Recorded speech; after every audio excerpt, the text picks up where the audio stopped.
श्रीगुरुभ्यो नमः। नारायणाय परिपूर्णगुणार्णवाय विश्वोदयस्थितिलयोन्नियतिप्रदाय ज्ञानप्रदाय विबुधासुरसौख्यदुःखसत्कारणाय वितताय नमो नमस्ते। नारायणं सुरगुरुं जगदेकनाथं भक्तप्रियं सकललोकनमस्कृतं च त्रैगुण्यवर्जितमजं विभुमाद्यमीशं वन्दे भवघ्नममरासुरसिद्धवन्द्यं। नारायणं नमस्कृत्य नरं चैव नरोत्तमं देवीं सरस्वतीं व्यासं ततो जयमुदीरये। कृष्णाय वासुदेवाय हरये परमात्मने प्रणतः क्लेशनाशाय गोविन्दाय नमो नमः। ಶ್ರೀಗುರುಭ್ಯೋ ನಮಃ. ಶ್ರೀಮನ್ ಮಹಾಭಾರತ ತಾತ್ಪರ್ಯ ನಿರ್ಣಯ 2ನೇ ಅಧ್ಯಾಯದಲ್ಲಿ 29ನೇಯ ಶ್ಲೋಕ. ಶ್ರೀ ಬ್ರಹ್ಮರುದ್ರೌ ಶೇಷಶ್ಚ ವೀಂದ್ರೇಂದ್ರೌ ಕಾಮಯೇವ ಚ ಕಾಮಪುತ್ರೋ ಅನಿರುದ್ಧಶ್ಚ ಸೂರ್ಯಚಂದ್ರೋ ಬೃಹಸ್ಪತಿಃ ಧರ್ಮ ಯೇಷಾಂ ತಥಾ ಭಾರ್ಯಾ ದಕ್ಷಾದ್ಯಾ ಮನವಸ್ತಥಾ ಮನುಪುತ್ರಾಶ್ಚ ಋಷಯಃ ನಾರದಃ ಪರ್ವತಸ್ತಥಾ ಕಶ್ಯಪಃ ಸನಕಾದ್ಯಾಶ್ಚ ಬ್ರಹ್ಮಾದ್ಯಾಶ್ಚೈವ ದೇವತಾಃ ಭರತಃ ಕಾರ್ತ್ಯವೀರ್ಯಶ್ಚ ವೈನ್ಯಾದ್ಯಾಶ್ಚಕ್ರವರ್ತಿನಃ ಗಯಶ್ಚ ಲಕ್ಷ್ಮಣಾದ್ಯಾಶ್ಚ ತ್ರಯೋ ರೋಹಿಣಿನಂದನಃ ಪ್ರದ್ಯುಮ್ನೋ ರೋಕ್ಮಿಣೇಯಶ್ಚ ತತ್ಪುತ್ರಶ್ಚ ಅನಿರುದ್ಧಕಃ ನರಃ ಫಲ್ಗುಣ ಇತ್ಯಾದ್ಯಾ ವಿಶೇಷಾವೇಶಿನೋ ಹರೇಃ ವಾಲಿ ಸಾಂಬಾದಯಶ್ಚೈವ ಕಿಂಚಿತ್ ಆವೇಶಿನೋ ಹರೇಃ. ನೋಡಿ, ಹಿಂದೆ ನಾವು ನೋಡಿದ್ದೀವಿ,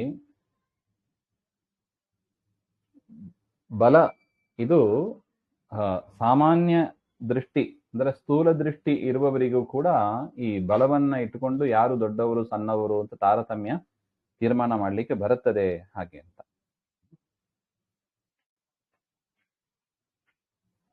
ಆದರೆ ಆ ಬಲ ಏನಾಗಿರ್ಬೇಕು?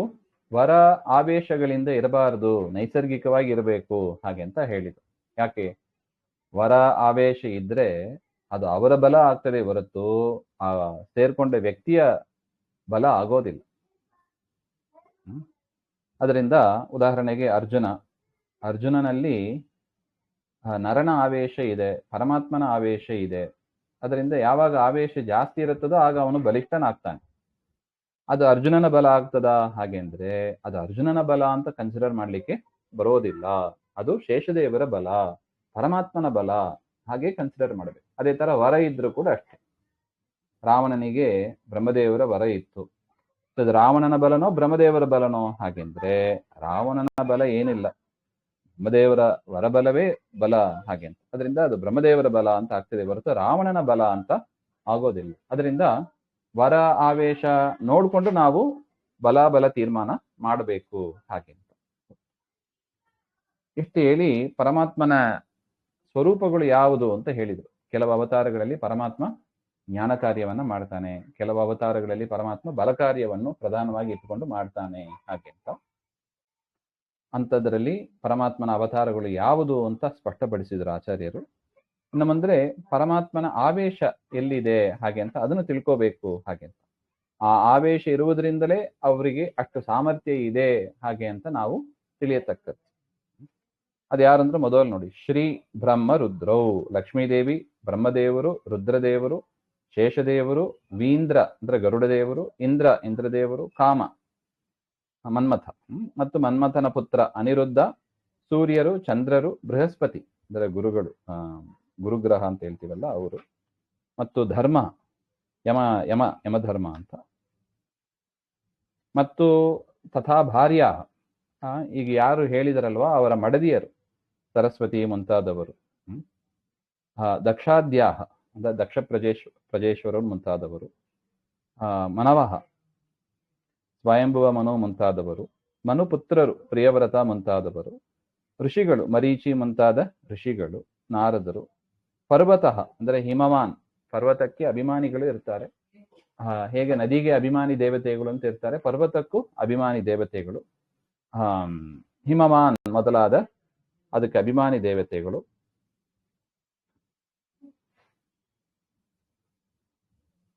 ಇನ್ನು ಕಶ್ಯಪರು, ಸನಕಾದಿಗಳು ಬ್ರಹ್ಮದೇವರ ಮಾನಸ ಪುತ್ರರು, ಬ್ರಹ್ಮಾದ್ಯಾಶ್ಚೈವ ಅಂದ್ರೆ ಇತರ ಬ್ರಹ್ಮಾದ್ಯಾಶ್ಚೈವ ದೇವತಾಹ ಹಾಗೆ ಇತರ ದೇವತೆಗಳು, ಭರತಃ ಅಂದ್ರೆ ದುಷ್ಯಂತನ ಮಗ ಭರತ ಹಾಗೆ ಅಂತ. ಇನ್ನು ಕಾರ್ತವೀರ್ಯ ಅರ್ಜುನ. ವೈನ್ಯ ಅಂದ್ರೆ ಪೃಥು ಮಹಾರಾಜ ಅಂತ ಅರ್ಥ. ವೇನನ ಮಗ ಪೃಥು ಚಕ್ರವರ್ತಿ. ಇವರೇ ಮೊದಲಾದವರು. ಆದ್ಯಪದೇನ ಶಶಬಿಂದು ಮುಂತಾದವರನ್ನು ಕೂಡ ತೆಗೆದುಕೋಬೇಕು ಅಂತ ಹೇಳ್ತಾ ಇದ್ದಾರೆ. ಇನ್ನು ಗಯಶ್ಚ,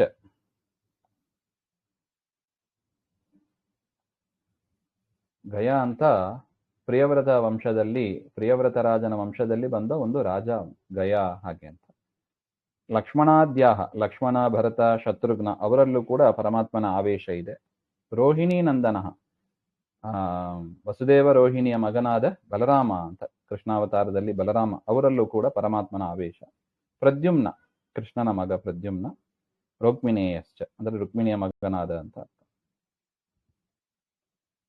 ಮತ್ತು ಪ್ರದ್ಯುಮ್ನನ ಮಗ ಅನಿರುದ್ಧ, ಅವರಲ್ಲೂ ಕೂಡ ತತ್ಪುತ್ರಶ್ಚ ಅನಿರುದ್ಧ. ಮತ್ತು ನರಹ, ಶೇಷದೇವ್, ನರನಾರಾಯಣ ಆಶ್ರಮ ಅಂತ ನಾವೇನು ಹೇಳ್ತೀವಿ ಬದರಿಯಲ್ಲಿ, ಆ ನರನಲ್ಲಿ ಶೇಷದೇವರು ಪರಮಾತ್ಮನ ಆವೇಶ ಇದೆ ಅಂತ. ಫಲ್ಗುಣ ಅಂದ್ರೆ ಅರ್ಜುನ. ಇತ್ಯಾದ್ಯಾಹ ವಿಶೇಷಾವೇಶಿನೋ ಹರೇಹೇ, ಇವರೇ ಮೊದಲಾದ ಜನರಲ್ಲಿ ಪರಮಾತ್ಮನ ವಿಶೇಷ ಆವೇಶ ಇದೆ. ಅದರಿಂದ ಅವರ ಬಲವನ್ನೆಲ್ಲ ನೈಸರ್ಗಿಕ ಬಲ ಅಂತ ತಿಳಿಯಬೇಡಿ. ಅವರಲ್ಲಿ ಪರಮಾತ್ಮನ ಆವೇಶ ಹೆಚ್ಚಾದಾಗ ಅವರಿಗೆ ಬಲ, ಜ್ಞಾನ ಇದೆಲ್ಲ ಜಾಸ್ತಿ ಆಗ್ತದೆ ಅಂತ ಅರ್ಥ. ಇನ್ನು ವಾಲಿ ಸಾಂಬಾದಯಶ್ಚೇವ, ರಾಮಾಯಣ ಕಾಲದಲ್ಲಿ ನೋಡಿ 2 ಅವತಾರಗಳನ್ನು ಮಿಕ್ಸ್ ಮಾಡಿ ಹೇಳಿದ್ದಾರೆ. ಅನೇಕ ರಾಮದೇವರ ರಾಮಾಯಣದಲ್ಲಿ ಬರತಕ್ಕ ಪಾತ್ರಗಳು, ಕೃಷ್ಣಾವತಾರದಲ್ಲಿ ಬರತಕ್ಕ ಪಾತ್ರಗಳನ್ನ ಮಿಕ್ಸ್ ಮಾಡಿ ಹೇಳಿದ್ದಾರೆ. ಇನ್ನು ವಾಲಿ ಸಾಂಬ ಮೊದಲಾದವರಲ್ಲಿ ಕಿಂಚಿತ್ ಆವೇಶಿನೋ ಹರೇಹೆ, ಪರಮಾತ್ಮನ ಸನ್ನಿಧಾನ ಸ್ವಲ್ಪ ಕಡಿಮೆ ಇದೆ ಹಾಗೆ ಅಂತ ಅದನ್ನು ಕೂಡ ಹೇಳ್ತಾ ಇದ್ದಾರೆ. ಅಂದ್ರೆ ಸನ್ನಿಧಾನ ಆವೇಶ ಎಷ್ಟಿದೆ ಅಲ್ಲೂ ಕೂಡ ವ್ಯತ್ಯಾಸ ಇದೆ ಅಂತಾರೆ. ಎಲ್ಲರೂ ಪರಮಾತ್ಮ ಬಂದ ಕೂಡಲೇ ಒಂದೇ ತರ ಆವೇಶ ಇರುತ್ತದೆ ಅಂತ ತಿಳಿಬಾರ್ದು. ಕೆಲವರಲ್ಲಿ ಅಧಿಕ ಆವೇಶ, ಕೆಲವರಲ್ಲಿ ಕಿಂಚಿತಾವೇಶ, ವಿಶೇಷಾವೇಶ, ಕಿಂಚಿತಾವೇಶ ಅಂತ ಆದಿಪದದಿಂದ ಯುಧಿಷ್ಠಿರ, ಕರ್ಣ ಇವರಲ್ಲೂ ಕೂಡ ಪರಮಾತ್ಮನ ವಿಶೇಷ ಆವೇಶ ಇದೆ, ಅಂದ್ರೆ ಕಿಂಚಿತಾವೇಶ ಅಂತ ತಿಳಿಬೇಕು ಅಂತ ಒಟ್ಟು. ಅದರಿಂದ ಏನ್ ಹೇಳಕ್ಕೆ ಬಂದ್ರು ಹಾಗೆಂದ್ರೆ ಕನ್ಕ್ಲೂಡ್ ಮಾಡ್ತಾ ಇದ್ದಾರೆ. ತಸ್ಮಾತ್ ಬಲ ಪ್ರವೃತ್ತಸ್ಯ ರಾಮಕೃಷ್ಣಾತ್ಮನೋ ಹರೇಹೇ ಅಂತರಂಗಂ ಹನುಮಾಂಶ್ಚ ಭೀಮಃ ತತ್ಕಾರ್ಯ ಸಾಧಕೌ. ಇದಾನಿಂ ಪ್ರಕೃತಂ ಉಪಸರನ್ ಪ್ರಮೇಯಾಂತರಂ ದರ್ಶಯತಿ. ಬಲಪ್ರವೃತ್ತಸ್ಯ, ಬಲಕಾರ್ಯಕ್ಕಾಗಿ ಪರಮಾತ್ಮ ಪ್ರವೃತ್ತನಾದದ್ದು ಯಾವಾಗ? ರಾಮಾವತಾರದಲ್ಲಿ, ಕೃಷ್ಣ ಅವತಾರದಲ್ಲಿ. ರಾಮನಾಗಿ ರಾವಣಾದಿಗಳನ್ನ ಸಂಹಾರ ಮಾಡಬೇಕು ಅಂತ ಬಂದದ್ದು. ಕೃಷ್ಣನಾಗಿ ಕಂಸ ದುರ್ಯೋಧನಾದಿಗಳನ್ನೆಲ್ಲ ಸಂಹಾರ ಮಾಡಬೇಕು ಅಂತ ಪರಮಾತ್ಮ ಅವತಾರ ಮಾಡಿದ್ದು. ಅಂತ ಬಲಕಾರ್ಯಕ್ಕಾಗಿ ಪರಮಾತ್ಮ ಅವತಾರ ಮಾಡಿದಾಗ ಆ ಪರಮಾತ್ಮನ ಅಂತರಂಗ ಭಕ್ತ ಯಾರು? ವಾಯುದೇವರು. ವಾಯುದೇವರ ಅವತಾರ ಹನುಮಂತ ಮತ್ತು ಭೀಮಸೇನ ದೇವರು ಅಂತ. ಅವರು ತತ್ಕಾರ್ಯ ಸಾಧಕವು, ಪರಮಾತ್ಮನ ಕಾರ್ಯದಲ್ಲಿ ವಿಶೇಷವಾದ ಸೇವೆಯನ್ನ ಮಾಡತಕ್ಕವರು ಹನುಮಂತ ದೇವರು, ಭೀಮಸೇನ ದೇವರು. ಅದಕ್ಕೆ ನೋಡಿ ಅವರ ಶ್ಲೋಕನೇ ಹಾಗೆ ಇದೆ, ಭಗವತ್ ಕಾರ್ಯ ಸಾಧಕ ಹಾಗೆ, ಈ ಅರ್ಥದಲ್ಲೇ ಬಂದಿರೋ.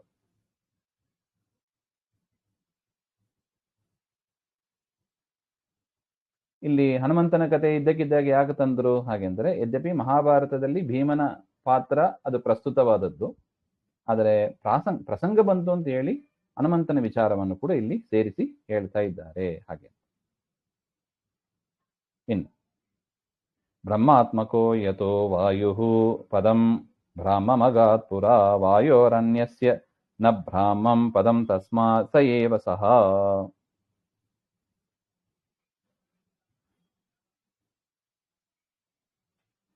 ಹಿಂದೆ ಹೇಳಿದಂತೆ ಎಲ್ಲಾ ದೇವತೆಗಳಲ್ಲಿ ಅಧಿಕರಾದವರು ಅಂದ್ರೆ ಯಾರು? ಬ್ರಹ್ಮದೇವರು. ಬ್ರಹ್ಮದೇವರನ್ನ ನೀವು ಜೀವೋತ್ತಮರು ಅಂತ ಹೇಳಿ, ನೀವು ಇದ್ದಕ್ಕಿದ್ದಾಗಿ ವಾಯುದೇವರನ್ನ ಯಾಕೆ ಸೇರಿಸ್ತೀರಿ ಹಾಗೆ ಅಂತ ಒಂದು ಪ್ರಶ್ನೆ. ನೋಡಿ, ಇದು ನಮಗೆ ಇರುವ ದೊಡ್ಡ ಒಂದು ಬೇರೆಯವರು ಮಾಡುವ ಪ್ರಶ್ನೆ ಇದು. ಬ್ರಹ್ಮದೇವರು ದೊಡ್ಡವರು ಅಂತ ಹೇಳಿ ನೀವು ವಾಯುದೇವರನ್ನ ಯಾಕೆ ತರ್ತೀರಿ ಹಾಗೆ ಅಂತ ದೊಡ್ಡ ಚರ್ಚೆ ಇದು. ಅಂದ್ರೆ ಅನಾಯಾಸವಾಗಿ ರಾಮಾಯಣದಲ್ಲಿ, ಮಹಾಭಾರತದಲ್ಲಿ ಎದ್ದು ಕಾಣ್ತಾ ಇದೆ. ಆದರೂ ಆ ಒಂದು ಪ್ರಶ್ನೆ ಬರ್ತದೆ ನೋಡಿ. ಈಗ ನಮ್ಮನ್ನೇ ಕೇಳ್ತಾರೆ, ಈ ವಾಯುದೇವರು, ಬ್ರಹ್ಮದೇವರು ಸರಿ ದೊಡ್ಡವರು, ವಾಯುದೇವರನ್ನ ನೀವು ಯಾಕೆ ತರ್ತೀರಿ ಅಂದ್ರೆ ಏನು ಉತ್ತರ ಕೊಡಬೇಕು ನಾವು? ಅದಕ್ಕೆ ಹೇಳ್ತಾ ಇದ್ದಾರೆ, ಕಿಂ ಕೇನ ಸಂಗತಂ ಅಂದ್ರೆ ವಾಯು ಬ್ರಹ್ಮಾತ್ಮಕ ಅಂದ್ರೆ ಬ್ರಹ್ಮ ಅಭಿನ್ನ ಇತಿ ಪ್ರತಿಜ್ಞೆ. ಅಂದ್ರೆ ವಾಯುದೇವರೇ ಮುಂದೆ ಬ್ರಹ್ಮರಾಗ್ತಾರೆ ಅಂತ ಅರ್ಥ. ಪೂರ್ವಕಲ್ಪೆ ಹಿಂದಿನ ಕಲ್ಪದಲ್ಲಿ ವಾಯುದೇವರಾಗಿ ಇದ್ದವರು, ಈಗ ದ್ವಿತೀಯ ಕಲ್ಪೆ ಬ್ರಾಹ್ಮಂ ಪದಂ ಅಗಾತ್, ಬ್ರಹ್ಮ ಪದವಿಗೆ ಬಂದಿದ್ದಾರೆ ಅಷ್ಟೇ. ಅದರಿಂದ ವಾಯುದೇವರೇ ಬ್ರಹ್ಮದೇವರು, ಅವರಲ್ಲಿ ಬ್ರಹ್ಮ ಅಭಿನ್ನ. ವಾಯುದೇವರು ಬ್ರಹ್ಮದೇವರು ಬೇರೆ ಬೇರೆ ಅಂತ ತಿಳಿಬೇಡಿ ಅಂತ ಒಟ್ಟು. ಅಂದ್ರೆ ಯಾರು ಈಗ ಬ್ರಹ್ಮ ಪದವಿಯಲ್ಲಿ ಇದ್ದಾರೆ, ಅವರು ಹಿಂದಿನ ಕಲ್ಪದಲ್ಲಿ ಯಾವ ಪದವಿಯಲ್ಲಿ ಇದ್ದವರು? ವಾಯುದೇವರ ಪದವಿಯಲ್ಲಿ ಇದ್ದವರು. ಆ ವಾಯುದೇವರ ಪದವಿಯಲ್ಲಿ ಇದ್ದವರೇ ಈಗ ಬ್ರಹ್ಮ ಪದವಿಯಲ್ಲಿ ಇದ್ದಾರೆ. ಅದರಿಂದ ಇಬ್ರು ಒಂದೇ ಹಾಗೆ ಅಂತ. ವಾಯುದೇವರೇ ಬ್ರಹ್ಮದೇವರು. ವಾಯು ಪಶ್ಚಾತ್ ದ್ವಿತೀಯ ಕಲ್ಪೆ ಬ್ರಾಹ್ಮಂ ಪದ ಮಗ ತೇನ ವಾಯೋರಾಧಿಕ್ಯ ಉಪಪಾದಿತೆ ಬ್ರಹ್ಮಣ ಏವ ಆಧಿಕ್ಯಂ ಉಪಪಾದಿತಂ ಭವತಿ. ಅದರಿಂದ ವಾಯುದೇವರು ಜೀವೋತ್ತಮರು ಅಂತ ಹೇಳಿದ್ರೆ ಅದು ಬ್ರಹ್ಮದೇವರನ್ನ ಹೇಳಿದಂಗೆ ಆಗ್ತದೆ. ಬ್ರಹ್ಮದೇವರನ್ನ ಉತ್ತಮರು ಅಂತ ಹೇಳಿದ್ರೆ ಅದು ವಾಯುದೇವರನ್ನ ಹೇಳಿದಾಗೂ ಆಗುತ್ತದೆ. ಹಾಗಿದ್ರೆ ಬೇರೆಯವರಿಗೂ ಕೂಡ ಬ್ರಹ್ಮ ಪದವಿ ಬರಲಿ. ವಾಯುದೇವರೇ ಬ್ರಹ್ಮ ಪದವಿಗೆ ಬರ್ತಾರೆ ಅಂತ ಆದ ಮೇಲೆ ಸೂರ್ಯ ಚಂದ್ರ ರುದ್ರ ಎಲ್ಲರೂ ಬರ್ಲಿ, ವಾಯುದೇವರ ಪದವಿಗೆ ಬರ್ಲಿ. ಹಾಗೆಂದ್ರೆ ಹಂಗ ಬರೋದಿಲ್ಲ. ವಾಯೋರೇವ ಇತಿ ನಿಯಮ ನ ಅನ್ಯಸ್ಯ ತತ್ಪದ ಪ್ರಾಪ್ತಿ ಇತಿ ಭಾವ. ವಾಯುದೇವರಿಗೆ ಮಾತ್ರ ಅಂದ್ರೆ ಆ ಋಜುಗಣಕ್ಕೆ ಸೇರಿದವರು ಮಾತ್ರ ಆ ವಾಯು ಪದವಿಗೆ ಬರ್ತಾರೆ ಹೊರತು ಬೇರೆಯವರಿಗೆ ಆ ಪದ ಪ್ರಾಪ್ತಿ ಸಿಗೋದಿಲ್ಲ. ಹಾಗೆ ಅಂತ ತಸ್ಮಾತ್ ಅದರಿಂದ ಸಹ ಏವ ಸಹ ಅಂದ್ರೆ ಏನು? ಅವನೇ ಅವನು ಅಂತ. ಏನದು? ಹಾಗೆಂದ್ರೆ ಆ ಬ್ರಹ್ಮದೇವರೇ ವಾಯುರೇವ, ಆ ವಾಯುದೇವರೇ ಅವರೇ ಬ್ರಹ್ಮ ಆಗ್ತಾರೆ ಹಾಗೆ ಅಂತ. ಇಷ್ಟು ವಿಚಾರ ನೋಡಿ. ಇದು ನಮ್ಮಲ್ಲಿ ವಾಯುದೇವರು ಜೀವೋತ್ತಮರು ಅಂತ ಯಾಕೆ ಎಂಬುದಕ್ಕೆ ನಾವು ತಿಳ್ಕೋಬೇಕಾದ ಒಂದು ವಿಚಾರ ಇದು ಅಂತ ಆಚಾರ್ಯರು ಮೊದಲೇ ನಮಗೆ ಸ್ಪಷ್ಟಪಡಿಸ್ತಾ ಇದ್ದಾರೆ. ಇದು ಮುಖ್ಯವಾದ ಒಂದು ವಿಚಾರ, ಸರಿಯಾಗಿ ನಾವು ಅರ್ಥ ಮಾಡ್ಕೋಬೇಕು. ವಾಲ್ಮೀಕಿ ರಾಮಾಯಣದ ಅಗಸ್ತ್ಯ ಋಷಿಗಳು ಹೇಳ್ತಾರಂತೆ, ಈ ಹನುಮಂತ ದೇವರು ಇದ್ದಾರಲ್ಲ ಇವರೇ ಮುಂದೆ ಬ್ರಹ್ಮ ಪದವಿಗೆ ಬರ್ತಾರೆ ಹಾಗೆ ಅಂತ. ಇದೇನೋ ನಾವು ಮಾತ್ರ ಕಲ್ಪನೆ ಮಾಡಿ ಏನೋ ಹೇಳ್ತೀವಿ, ಮಾಧ್ವರು ಮಾತ್ರ ಹೇಳ್ತಾರೆ ಹಾಗೆಂತ ಸರ್ವಥಾ ತಿಳಿಯಬಾರ್ದು. ವಾಲ್ಮೀಕಿ ರಾಮಾಯಣದಲ್ಲೂ ಕೂಡ ಇದೆ ಅಂತ ಆದ ಮೇಲೆ ಮಧ್ವಾಚಾರ್ಯರ ಮೊದಲೇ ಇದ್ದ ವಿಚಾರ ಇವೆಲ್ಲ ನಾವು ಸರಿಯಾಗಿ ಅರ್ಥ ಮಾಡಿಕೊಂಡು ಇದಕ್ಕೆ ಸ್ಪಷ್ಟಪಡಿಸ್ಕೋಬೇಕು ಅಂತ. ಮುಂದೆ ನಾನು ನೋಡೋಣ. ಶ್ರೀಮಧ್ವಾಂತರ್ಗತ ಶ್ರೀ ಕೃಷ್ಣ ಗುರುಗಳ ಒಂದು ಪ್ರಶ್ನೆ.